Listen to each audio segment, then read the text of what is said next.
আজকে সকালটা একটু অন্যরকমভাবে শুরু করেছি। সকালবেলায় ঘুম থেকে উঠে দেখি এদিকে লাড্ডু আর আমার ননদিনী দুজনা শুয়ে আছে, শুয়ে শুয়ে লাড্ডুকে আদর করছে ননদিনী, আর ও খালি আদর খেয়েই যাচ্ছে আর খেলা করে যাচ্ছে। ও হেবি খুশি আদর পেয়ে, আর একটু আদর খেতে ভালোবাসে, এরকমভাবে শুয়ে শুয়ে আদর খায়। এদিকে তো লাড্ডুকে আদর করে এবার ননদিনী এতক্ষণে ঘুম থেকে উঠেছে। ওকে সেই কখন থেকে ডাকা হচ্ছে ঘুম থেকে ওঠার জন্য, তো কিছুতেই উঠবে না।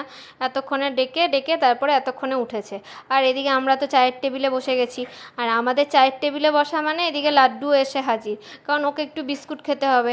ওর এই আমাদের চা খাওয়া দেখলেই ওর বিস্কুট খেতে ইচ্ছা করে, তাই আমরা সবাই মিলে চাও খাচ্ছি, তার সঙ্গে আমাদের সঙ্গে লাড্ডুও একটু বিস্কুট খেয়েছে। তবে ওকে আমাদের যেই বিস্কুট সেই বিস্কুট দিইনি, ওর আলাদা বিস্কুট আছে, ও সেই বিস্কুটই খেয়েছে।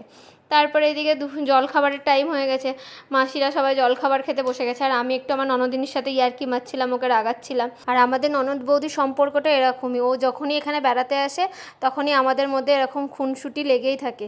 আমরা দুজন দুজনকে ছাড়া সত্যি চলতে পারি না। এখানে আসলে আমাদের দুজনের হেভি আনন্দ হয় আর খুব মজা হয়। আর এইদিকে লাড্ডুর টাইম হয়ে গেছে শশা খাওয়ার, তাই ওকে শশা খেতে দিয়ে দিয়েছি। আর ও না ফল খেতে খুব ভালোবাসে, শশা, তরমুজ, কলা এগুলো খেতেও খুব প্রচণ্ড ভালোবাসে।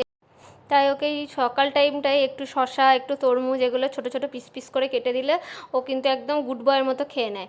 আর এদিকে শশা টশা খেয়ে ও আর আমার ননদিনী দুজনা মিলে এবার খেলা করতে লেগেছে, দুজনা নিয়ে বল নিয়ে টানাটানি করছে। আর দুপুরও হয়ে গেছিলো, তাই মাম রান্না চাপিয়ে দিয়েছিল। মাম করছিল আলু পোস্ত, আর করছিল কুমড়োর ডগা, সব রকম সবজি দিয়ে ডালের বড়া করে কুমড়োর ডগা। এই কুমড়োর ডগাটা খেতে সত্যি খুব ভালো লাগে। আর আমি ভিডিও করছিলাম বলে মামও একটু হাসছিল আমার ভিডিও করা দেখে। আজ তো শনিবার, তাই সমস্ত কিছু নিরামিষ রান্নাই হয়েছে আমাদের বাড়িতে। আর আমি এইদিকে চলে এসেছি গরম গরম বেগনি ভাজতে। আর গরম গরম ভাজা খেতে বেশি ভালো লাগে, বেগনি বা পকোড়া যেটাই বলো, মুচমুচে গরম গরম তেলে ডুবা একদম বেগনি ভাজা দারুণ লাগে খেতে গরম গরম।